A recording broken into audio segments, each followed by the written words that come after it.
Mambition, mambition, mambition. Hello, Hello, everybody. everybody.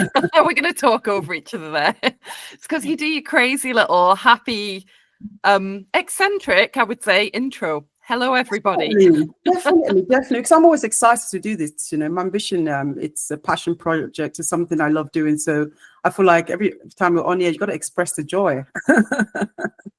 Yeah, well, anyway, I'm Alex. And I'm Tiffany. Thanks, guys, for joining us again for this episode. We have a fantastic guest for you. Today, we are joined by Currie OBE. She is a trailblazing leader, changing the game for working mothers worldwide. As the founder of UPFRONT, Lauren's on a bold mission to transform confidence, visibility, and power for 10 million women. A flagship program has already empowered thousands of women across 50 countries, partnering with giants like Nike and the Ministry of Defense. But Lauren doesn't just talk the talk. As a former chairperson of Pregnant Then Screwed and a mother herself, she's been at the forefront of fighting maternity discrimination while raising a 5-year-old son in Stockholm. Named by Elle Magazine as a woman changing the world and honored with an OBE for her services to design and diversity, Lauren believes in turning on the lights in every room she enters. Woohoo! Welcome, Lauren. Thank you. Hello. So happy to be here. Thank you for having me. Yeah. Now, a good place to start, I think, is the fact that most people, Lauren, when we do that little intro for them, are like sort of aw shucks, a bit embarrassed. And I feel like it would be very on brand that you're just going to own it and feel really good about that. It's funny. I actually just had a conversation this morning with Sophie Williams, who is an author and a TED speaker, and her podcast is all about success. And the first question she asked me was, how do you feel when somebody's reading out your bio? So I was like extra conscious of it because I just had a conversation about it with Sophie. But I think you're right, Alex. Like I do, I feel proud and excited. Do you ever? Yeah, but do you ever think about? Because obviously, I follow you on LinkedIn, so I follow your post. I love it, and I do just think definitely when the confidence comes to mind, I do think of you. But do you ever look back on a time when you were not that confident, or you kind of see the contrast? I mean, I have lots of days and times and moments of low confidence all the time now. Always the same as we all do. I think that's one of the myths that we need to bust, is there is this notion of a confident person and a not confident person. I think confidence, it's a skill that you learn, it's a muscle that you build, and it ebbs and flows. I think what I am really good at, and that I think my work holds me accountable to, it's like every bond that I run, every conversation that I have like this is holding me accountable to my own ideas of what I believe about confidence, particularly in relation to being a woman and being a mother. So it's about knowing when you do have those ebbs and your confidence is not, as it inevitably will be all throughout our lives, that it doesn't, that the impact of that knock gets more and more and more manageable. Because you have the strategies and the toolkit and the knowledge and the community to keep that confidence building. I like that, the idea of seeing confidence as something that can be developed, because I think sometimes people think it's this elusive thing that only a few people have and they must have it all the time, but surely I can't be like that all the time. I'm not really like that. Yeah, so I'd love to know, I mean, what are the small steps that you think people can, or small steps that you think people can take to be more confident? Is it, I don't know, learning to take risks, like just small things that people can do more of to be more of that person? Well, I'd also love to hear Alex's answer to this question, because she is a bonder and has been through our program. And I think the beauty of the bond is that no matter where you're from, where you work, what your background is, the context you're bringing to the bond, you always have key things that you take away that become those small steps. So I think the first step is what you kind of alluded to, Tiffany, which is really sitting with this idea that confidence is not something you're born with. It's like we really sit with that and think about what that means, and think about what does that mean for the stories that you're telling yourself about the space that you're taking up in the world, about your ambition, about your ideas, about the life that you want to build, about the type of mother that you want to be. Because just that idea in itself, I think, leads to a lot of unraveling and a lot of revealing, landing on insights that will then propel you forward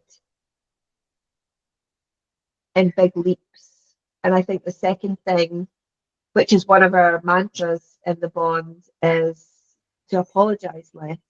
And it's something that seems quite simplistic on the outside, but we have been programmed from very young to consistently and constantly apologize unnecessarily. And this can take different shapes and stretches in different ways depending on geographic location and cultural groups we belong to. But there is a key pattern of women saying sorry all the time. And it's like, sorry is a really beautiful word. It's a really important word. All of us are mums. Folks listening are mums. We're spending a lot of time thinking about how do we teach our kids to say sorry? How do we role model saying sorry to our kids? It's like we need to use that word when it's necessary, but instead we are saying sorry for speaking, saying sorry for being in a physical body that takes up space on a bus, saying sorry for needing a seat, saying sorry for being hungry, saying sorry for not hearing somebody, saying sorry for walking past somebody in a store. And that in itself, I think, can be a really interesting experiment that I encourage all of your listeners just to sit with. How many times did you say sorry today? Yeah. I mean, when you say there that we bump into people and we apologize, I think also they bump into us and we also say, oh, I'm so sorry, even though they were the one that bumped into us. I really enjoyed doing Bond Date. I thought it was a fantastic program. I loved meeting other women from all around the world. And I definitely found that the exercises around examining your language, not starting to say things in a meeting that automatically take power away from your words. So things like, I might have got this wrong, or tell me if I've misunderstood, before you then go into what you're saying. That actually there are so many little things like that we do without thinking, and we do it to almost make saying something a bit difficult more palatable, or speaking up with our contribution. But actually, through that little intro that we do ourselves a disservice of making our words carry less impact. And I really liked getting that. I liked the stuff about body language as well, of people trying to make themselves smaller than they are, of taking up less space. And I've really been trying to put those lessons into practice. I started the bond as quite a confident person, but where, having been off work for 18 months, a difficult pregnancy, my workplace confidence was probably knocked a little bit. And it's really helped me to kind of reclaim some of that.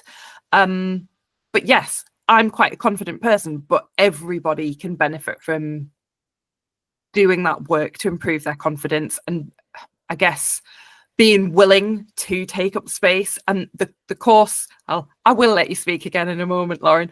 But the course that you did about visibility really, really hit home for me. And I have then been much, much more visible online, which is something we need to do. Yeah, your LinkedIn, like loving your LinkedIn journey. It's been really great to witness. But I think the other thing I think it's important to highlight, because there will be people listening who think, well, I kind of am a confident person. Like, that's not really something that resonates or lands. And I think often that is true and valid.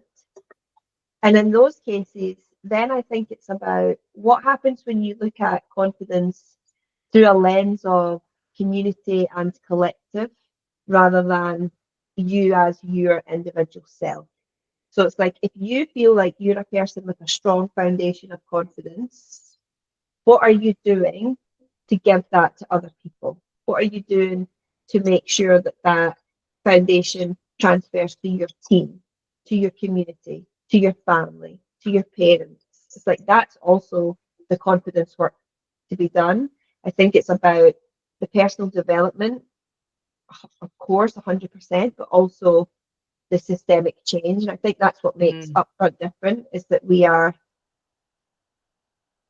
you know, we're in the middle of that Venn diagram. We're kind of in the sweet spot there, because I really do believe that it needs to be both if we want to genuinely, what our mantra says on our website, like build a confidence revolution, where in future generations the conversation, you know, is not about, oh, you know, she was just born with it and that's that. Okay, so in a way, kind of fueling other people with your confidence and fueling communities and making a change with the confidence that you have. Yeah, it's like understanding how to build how to activate confidence in others is a skill. Ah, okay. And I think it's particularly important for women, because what we are taught and what we are programmed to do is to be threatened by other women who are confident, and to, whether consciously or subconsciously, try and tear down women who seem to be showing up in a confident way, whether that is someone at work to Taylor Swift, Kamala Harris. You know, we see it in every sector and every way. The world does not like nor reward confident women. That's why, you know, I have my tote bag and our phone cases, and may our confidence upset them. It's like the question that we get asked. We've had 11,000 women go through our bond program now, and the question that comes up every single bond: how can I be confident without upsetting anybody? Oh, Wow. that's a shame, isn't it? That's a shame that confidence in men is actually almost like admired. Oh, he's such a confident man. He moves into the room. But when it's a woman, it's almost like, I think that actually links to that. There's a study that's going around at the moment about how women are giving feedback at work. About their personality. Yeah, and a lot of it's about your personality. It's interesting, isn't it? For man, it's oh, it's such a confident man. It's very good at his job. But women are like, oh, but you're too direct, you know. So it's interesting how, sadly, the way confidence shows up in men and women are very different. And women are now carrying the burden of the consciousness of how they come across because they're confident. Yeah, it's like it becomes I think we have this such narrow, fixed idea of what confidence is, that it becomes a tool to perpetuate bias, and it becomes a tool to keep women small. It's like we'll all have our stories of, we've either been told we're too confident or not confident enough. Yeah. That is, no matter what woman you meet, she will have a story of either both or one of those buckets. We're constantly told that we're doing confidence wrong. And that is fundamentally why Upfront exists. I don't want that to happen anymore. And what was your light bulb moment for that? What was the kind of inspiration for Upfront? I don't know if there was one singular moment. It would be much more catchy if there was. You can sell that moment. Yeah, I can tell you a story. I can tell you the story about the day that was born, if you like the day I was like, shit, I need to fix this. So Upfront is my sixth business. I built my first business when I was 23, straight after university. And through that journey, by necessity, but also because I was good at it, you know, I found myself on a lot of stages. You know, it was my job to evangelize, inspire, educate, get clients, get people excited about this. We were one of the first consultancies of our kind in the UK. And so I was often in these rooms and I would be the only woman speaking. I would be always the youngest person in the room. I would be the only person with a regional accent, the only person who didn't go to private school. And I guess back then I was naive. I was fully accepting the story we're told, which is the person that works the hardest gets the job, you know, the myth of meritocracy, the myth of equal opportunity, you know, and this was around 2015. Like, we didn't have vocabulary or language to talk about sexism or anti-racism or intersectionality or equity or equality. Like, that wasn't really a thing that we were talking about then. But I just was constantly pissed off. It's like I was just constantly irritated. Like, why is this happening? Because I'm thinking, okay, I look around my office, look around my team, my friends. I know hundreds of women who are incredible, and none of them are anywhere to be seen. Like, what is that? Why is this? Why is this happening? And so I was at a conference in Bristol. I was the only woman on the lineup, which of course, you know, I would never agree to that now. And people listening might say, well, that would never happen now. It does still happen. I'm sure we're making progress, but it's still dire straits. And I remember I was there with my friend Amy, and we were sitting up the back row, and I remember saying to her, like, I need to say something. I just had this feeling of, like, I need to say something. I can't, why is this happening? And so, you know, I did take a big risk. It could have really upset the organisers. It could have upset people in the audience, but I delivered my keynote, and somehow, I can't remember exactly, I kind of weaved into that story. I said, why am I the only woman up here? Like, why is that? I don't want that to be the case. And I want you to come and talk to me and tell me what you think about that. And then I went and put a post-it note on the mirror in the women's toilets. And I wrote on the post-it note, would you ever like to be on stage? Like, tweet me. Back in the old days when Twitter was not a cesspool. Tweet me. And so after the talk, my phone's on fire with all the tweets. There's people queuing up to speak to me. And I listened. I listened to their stories. I listened to their reasons, their fears. And I think that was the day where I was like, okay, wow, this is big. This is a big issue. This is complex. This is intersectional. This is a lot. But one of the things, because obviously, you know, my background is design. I'm trained to solve problems and build things to solve problems. So my designer hat goes into, like, user research mode. And I'm like, okay, so the thing that I keep hearing these people say, the most consistent story, is people saying, people like me don't go on a stage. I would never go on a stage. Too scary, too uncomfortable. It's not a thing that I would do. And so I walked away from that thinking, why is it that in our professional lives, if we want to learn a new skill, there's always a way for us to learn it? We can go on a course, we can shadow somebody, we can go to a conference. Like, there are multiple vehicles to enable that learning. If we want to become public speakers, if we want to get good at being on a stage, the only way you can do that is by being on a stage and speaking. And I'm like, that feels broken to me. Like, why isn't there a way to dip your toe in the water, to try?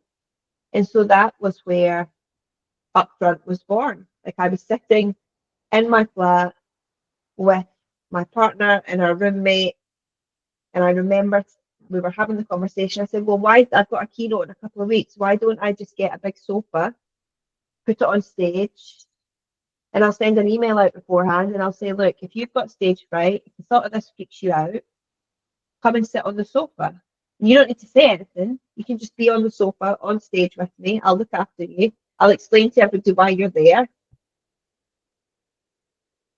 that's like a safe way to try.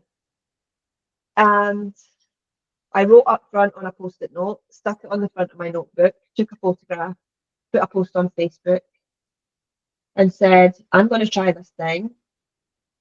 Like, what do you think? And Matt Desmere, who deserves a shout out because he'd signed me up to keynote at his conference, and I sent him an email a week before, like, can I get a sofa? I want to bring people on stage with me. And he's like, sure. Like, just like, what is this crazy Scottish woman on about? He's like, yeah, I mean, he's great. He's like, yeah, sure, let's do that. Like, he's like, as an organizer, this is a problem. Like, lack of diversity on stages is a problem. Let's try. And we had like 50 people email back saying, telling me their stories, telling me how they felt when they read the words that they could be on stage without speaking. And so we tried it out, and it was a success in every sense of the word, in terms of how it made them feel, what it ignited for the audience, how it could have changed how the people on the couch were thinking about their, because it's not about everybody needs to be a TED speaker and everybody needs to go on a stage, but it is about, if that's something you ever want to do, or it's ever something that you need to do to generate income or to build your profile as part of your job description, I want you to be able to know how to do it well. And that was the very first upfront couch moment.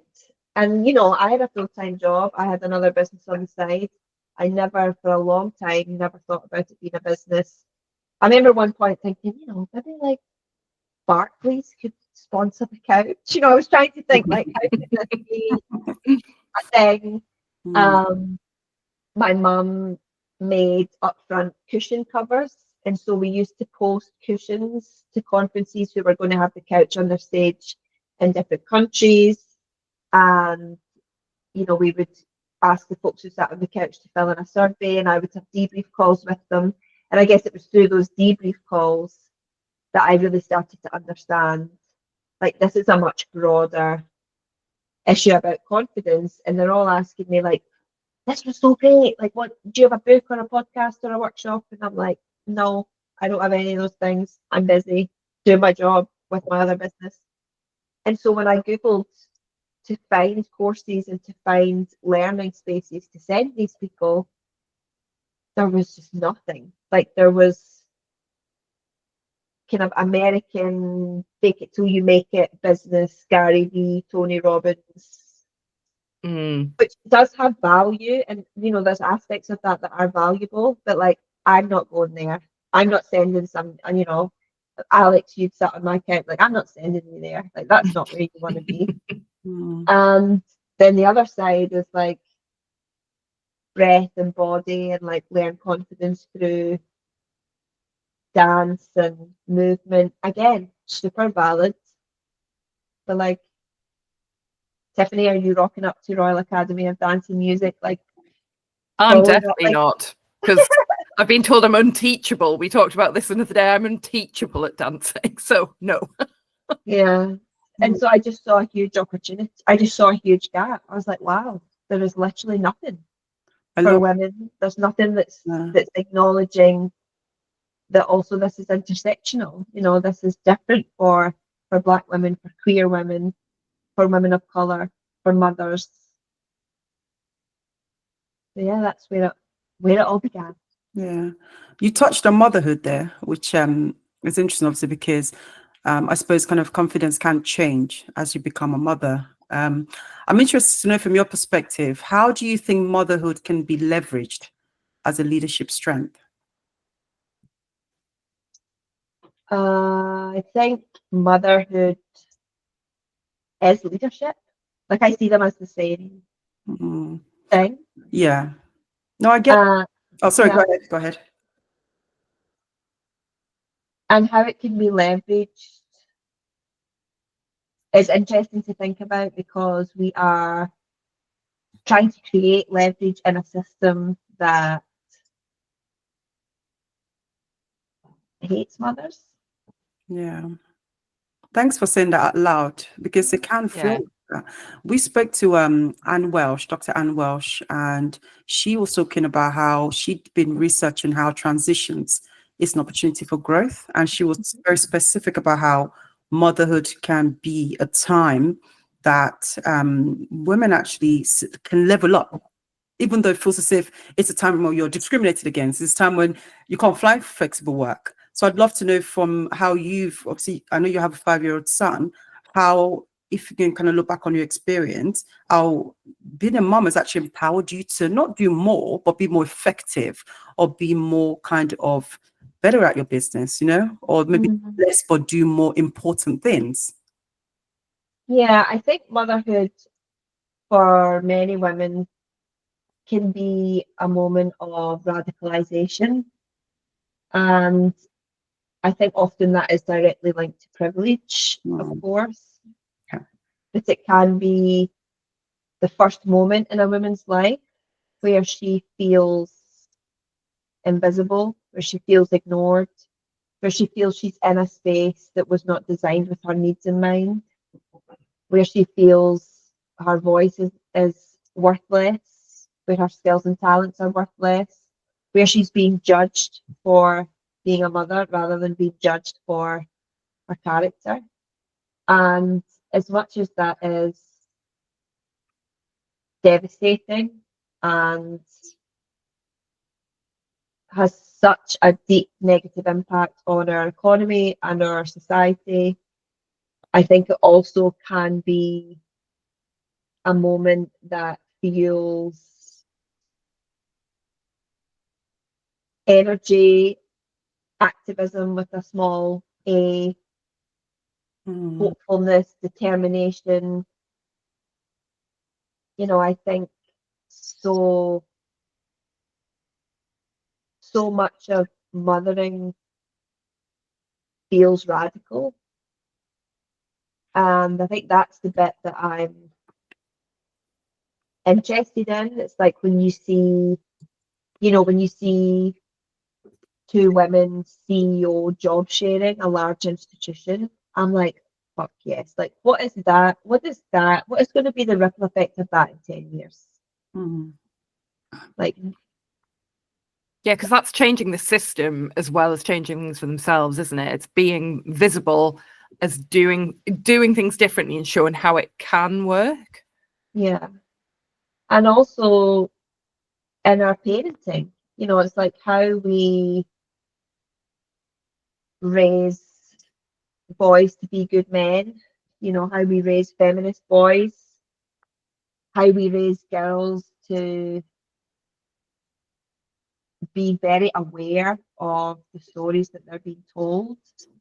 And that's something that I've been spending a lot of time on lately. I've just finished writing my first children's book, which is called The Trick, which is essentially shorthand for the patriarchy. It's like the trick is a way to teach children and grown-ups about the patriarchy. So we're teaching them, you're going to be tricked into thinking that there's rules for boys and rules for girls, which is nonsense. There's no rules for anybody. And this is stemmed from my son, who's 6.5, having long blonde curly hair and constantly being mistaken for a girl, even though we live in a country like Sweden, which has, some of the best parental leave policies in the world, does really well on a lot of gender, it's not perfect, but gender equality stuff is in a good place. Men having long hair is much more common here than it is in the UK, but still, in those moments, that bias. And I think as well of the negative bias towards anything that's perceived as being feminine as well. So, if a boy is mistaken for being a girl, there's an inference that that's a bad thing as well. And when we met with you before, we talked about building confidence in children. And that's definitely something we wanted to pick up with you today about how you go about approaching that. Tiffany's got an incredibly confident little daughter. Yeah. But she's only 2. Amazing. And it's how do you protect that confidence, particularly in girls? So I think the most powerful thing that parents can do when it comes to confidence is to model confidence. Yeah. Because children are constantly absorbing how we handle challenges, how we speak about ourselves, how we advocate for things we care about. So I think a really good exercise is when you're having a moment of reckoning with your own confidence, is to share that with them. So for example, it's like, I've got a big presentation at work and I'm feeling really nervous about it. What do you think I should do? Or, it's like, it's bringing them into that dialogue, because it's all about showing them that confidence is not the absence of fear. It's not the absence of doubt. It's not the absence of nerves, but it's doing the thing despite not feeling ready. So it's yes, be confident in front of them, but also take them on the journey that you're on with your confidence. Because I think that's why I really love the trick. Like, we've been talking to Atlas about the trick probably since he was 2 or 3. And now there are days where he'll ask me a question that kind of knocks me for, like, why do you put makeup on before you have a call? Are you being tricked? I'm like, probably, but I also like wearing makeup. It's like, it's bringing them into that complexity. It's like, some of it is quite binary. Like, anybody can have any hair of any shape, length, or texture. Like, end of. We know that to be true. Whereas, things of, trying to think of another one. He said to me one day when we were in the supermarket, why do the pictures of women need to be young so people pay attention? Oh wow, he is wise. And it's like, I mean, yes, but I'm like, is that particular wisdom, or is it just exposure to, from a really early age, like, this is a thing, it's everywhere. Like, every movie we watch, at the end of the movie, it's like, okay, where did we see the trick? And he's like, well, we watched Jurassic Park recently. It's like, all the people who were flying helicopters were men. You read the Jungle Book, every single character in the Jungle Book is a boy. Oh yeah. And then it's the conversations you have around that, the conversations you have with grandparents. I think grandparents is a huge part of this conversation, because, they are from a different worldview, different generations. It's like, as you said, Alex, when a boy seems to be doing something feminine, like wearing pink clothing, like, I can see my dad having a, like, and I'm like, you're sorry. That's yeah, I think it's hard. I think like you said, our society is just so, especially from children's perspective of innocence and simplicity, they do notice things that even we might not notice, because we are being conditioned to not notice these things. And it's quite scary, because I look at my daughter and I think, she's so confident, maybe a bit, and like, actually, she's very, very confident. She'd walk into a sea, like, she'd walk up a slide, and I'm like, even I'm not trying to go down the slide. I'm like, no. But I'm because I think I was very confident as a child. I was told, but then I lost my confidence, and then I gained it now in my 30s and getting older. So I think what I want to do with my daughter is retain her confidence, because I know the world would take her down a couple of notch. So I'm thinking, if I can keep her confidence super high, expecting that life, children in the playground will take it down, then hopefully she won't lose too much of it. And I think, like I said, it's about what we're modeling. Even things like when I'm doing my makeup, looking at myself in the mirror, I'm not going to criticize the way I look in the mirror, because she watches me a lot. So I think it's a sort of things, and I think the more you're conscious of how you're being viewed by your children, the more you're aware of what you're doing and how it's going to impact them. And it can be so subtle, but it's there. I'm interested to know, you mentioned that, because I know you're obviously I think sometimes with being a mother and being super ambitious, sometimes it can feel a bit conflicting. I'm interested to know that, because I know you've also made a couple of personal LinkedIn, and you talk a lot about how work is not everything. How do you then, how do we help women to reframe their ambition without diminishing it? Like, is this in the context of guilt, like having mum guilt around being ambitious. Yeah, just like being ambitious, but also being a mom, because it can sometimes feel a bit conflicting. Like you're trying to be a good mom, you're trying to be a good professional. You know, some days it's like, you know, how do you balance that and still not feel bad that some days maybe you pick up the kids late from school, or because it's Yeah. a balance. And I think at the core of this issue is the narrative that we're fed of perfection, being the perfect mother, being the perfect wife, being the perfect employee, being the perfect boss. And so when you layer that with this notion of work-life balance, which is also something that we are taught to strive for, I think that becomes a trap that you cannot win. I think true balance is a myth unless you are extremely wealthy. Like, I just don't think balance is a thing. I think there's always trade-offs. I think those trade-offs change at different phases of your life. The way I think about it is, what I always strive for is to be really intentional with what those trade-offs are. And I think mum guilt is a very intentional sexist trap that exists to make women feel inadequate, because there's so much heavy, I think we all absorb very heavy stories about motherhood from really early on in our lives.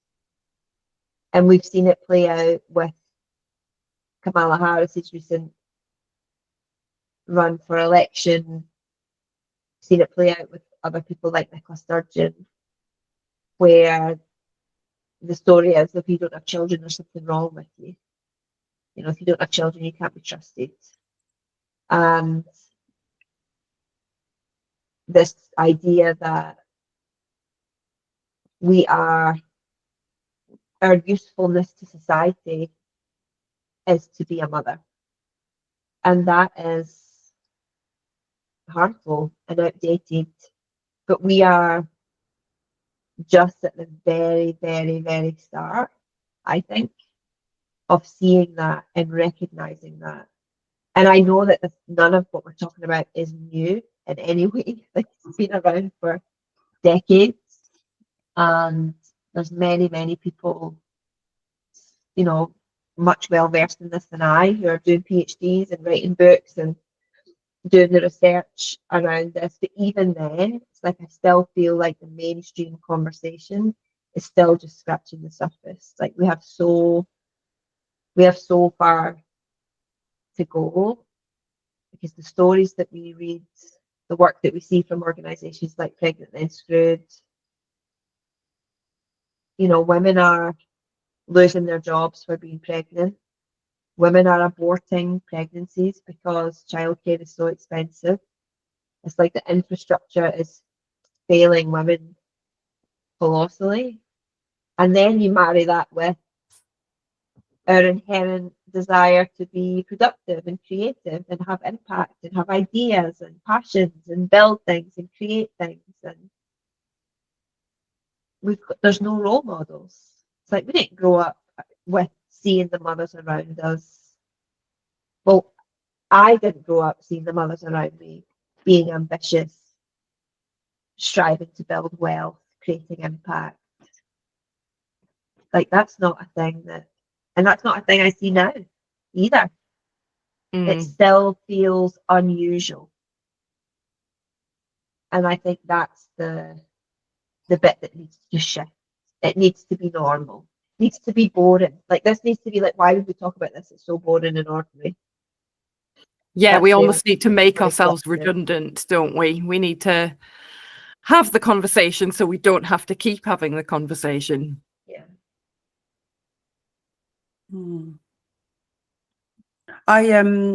We spoke to I like what you said there, because what that really touches on is this idea that I suppose just speaking out loud, because I think sometimes we've got to find inspiration then from communities outside of ourselves. I mean, how do you find inspiration?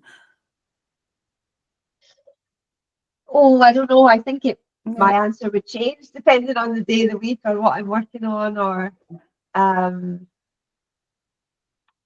I think I am inspired by, I think my main source of inspiration Mm. in this phase of my life is the bonds that we build. And so at the end of every bond, we have a graduation party. And in that graduation party, we encourage bonders to speak in front of the group, whether they want to read a journal entry or perform a poem they've written or a piece of writing from somebody else. And in those moments, there's a lot of emotion, there's a lot of connection. It's it's a very powerful experience.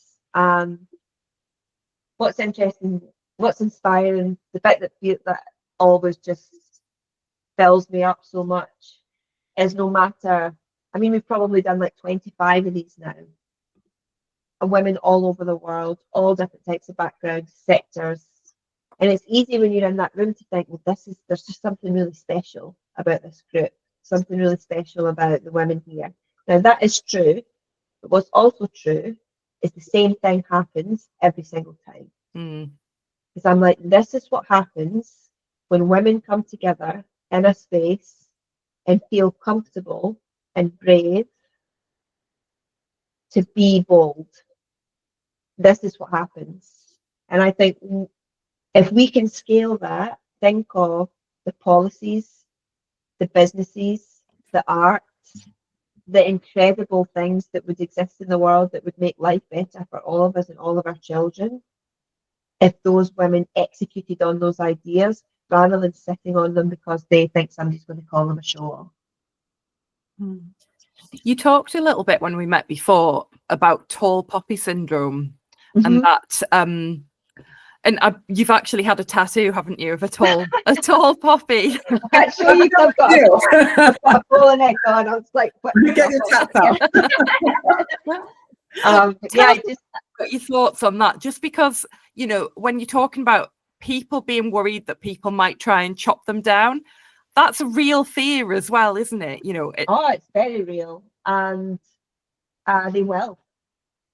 Like that is very, very, that fear is very real and it's very valid. And all of the data shows us that the more competent and successful a woman appears to be, the less she is liked by all genders. And that is categorical across cultures, domains, sectors. And, you know, I've been on my own journey with this probably over the last 12 months, where I think, you know, when you are a woman building a business for women in this space of progression and empowerment in inverted commas, you know, everybody's behind you. It's like, this is amazing and the world needs this and let's go. Until you get to a certain point and then it's like, oh, too much now. Oh, okay. And that line exists for all of us. And I found that line this year where the support turned into something different. And I think it speaks to, you know, how deeply ingrained internalized misogyny and misogynoir is in our cultures. Like, it's really important that we ourselves look at how we are complicit in these norms. And, you know, we've all done it. We've all got the women on Instagram that we've had to unfollow because it's like, why she got that and I don't? You know, it's like that. Where does that come from? It comes from us being told there's only room for so many of us. It's all rooted in fear and scarcity. So I've been really digging into, like, what does it look like to accept what's written on the upfront bag? Our confidence will upset people.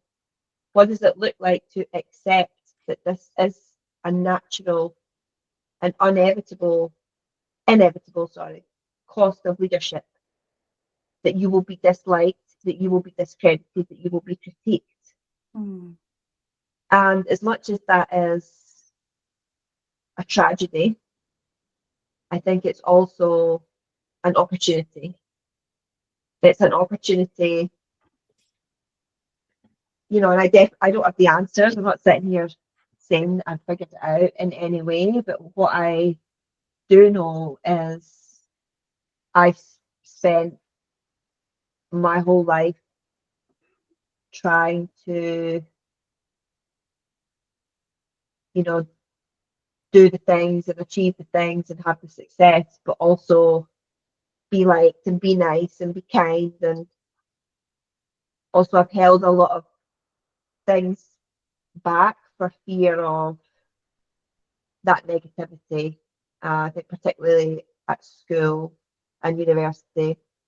And so what does it look like to accept that you are a tall poppy? Like that's where I'm at in my journey with it now.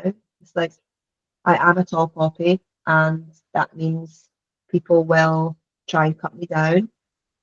And that is the cost of doing this work as a woman. It is a double bind that all women at work find themselves in.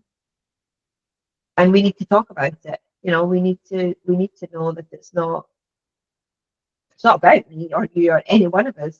It's about these deeply ingrained cultural norms.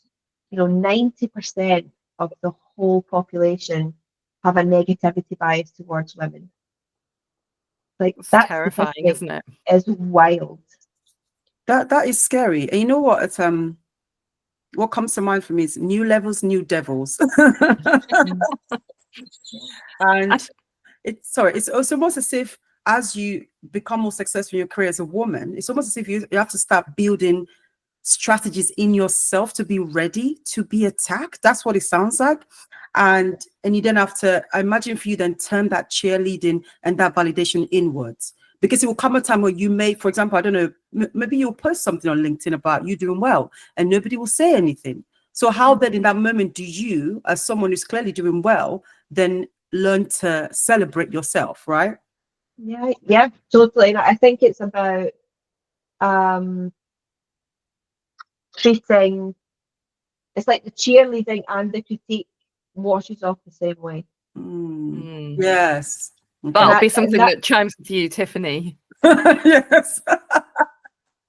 Tiffany's got a real thing about having that internal peace with, you don't need external validation. You don't need, but equally critique, it shouldn't bother you. But I like what you said as well about the kind of being prepared for it. It's almost a price of success, and it's not about you. And I think if you can hold that, it's not actually about you. This is about a systemic issue that people have with women. Maybe it makes it easier for people to push that away. That actually, you know, it's their problem, not mine. And I have to just keep being me. Yeah, and you know, I keep connected to the data. It's like that people have studied this. We know the data. The same as the data that exists around motherhood. It's like when you have a baby, mothers are likely to get fired, dads are likely to get promoted. Like this is real and it's everywhere. We need to stay awake to that, because I think awareness is such a big part of it. And as I said, it's also thinking about the role that we play in upholding these cultural norms. It's like for so many years I just hated Taylor Swift. Like, why? If you'd asked me why, I wouldn't have been able to answer you. Just decided that I hated her. And now it's like, well, of course I hated her because I believe the headlines, because she's incredibly beautiful, she's incredibly wealthy, she's incredibly talented. You know, 10 years later, I am a huge Swiftie and love Taylor. But that's just one example from my own life. And there's hundreds more. It's like we absorb these stories every day. And I think in a workplace context, it's particularly challenging. I think that's why the bonds help people the way they do, because it's like being in a space full of women that is genuinely celebratory. Like there is no undertone of like, who does she think she is, or show off, or how dare she, or well, I don't know. Like, and it's not about toxic positivity. Like, we still want to have critique and challenge and feedback, but it has to be rooted in data and facts and real things, not I just don't like that you wear short skirts, you know, or I don't like that you go on stage with your grubby accent or whatever it might be. Or you're not dancing. I saw a post that you said our confidence freeze wearing the earrings, being the first to get on the dance floor. I was like, yes. But even that's an example. Like some people didn't like that post. Wow. They, Really? they were like, didn't like the notion of femininity. And you know, whether that's another conversation, another debate in itself. It's how many and thousands and millions of women think. It is in our vocabulary. It's a very ingrained concept, and it's real. And I think that's okay. That means we can talk about it. We should talk about it. And it wasn't until somebody actually said to me, which I think I wrote in the post, like, wow, you're really showing me that I can still be feminine. I was thinking, what? Like, is that, I mean, that's never something I've thought about. It's not been intentional. It's not something that I've struggled with or had feedback on. And it was just so interesting to me that that was the bit that they were really picking up on. And it's like, wow, it's just so insidious. But then maybe confidence in women is I know obviously I'm conscious of the time, but I think maybe confidence in women is so widely interpreted that you can't win anyway. Do you see what I mean? Because you're dancing on the table, oh, she's too confident, wearing earrings, or red lipstick. But a man is just confident for the sake of he's confident. No one's going to say that man is too confident, he speaks too loudly, he interjects in meeting. But a woman is so widely kind of interpreted and assuming that you can't win. So with that in mind, that's actually a bulletproof strategy that we can use to say, look, so I better just carry on as I am. Yeah, I mean, you just nailed it in a sentence. It's like you can't win, so do what you want. Sadly, they're going to critique you anyway. Yeah. Mic drop. Yeah, exactly. You can't win, so do what you want. I like that. That'll have to be the title of the I think so. Yeah. Love that. Thank you so much, Lauren. Where can people find you? So I write every day on LinkedIn. Would love you to connect there. I'm also on Instagram, and you can find Upfront at weareupfront.com, Upfront Global on Instagram. I would really love to hear from your listeners, hear what you took away from the call, any questions. Yeah, I think these conversations are so important, and thank you so much for having me. It's been great chatting with you. Thanks, Lauren. Thank you so much. Thanks, guys. Thanks. Bye.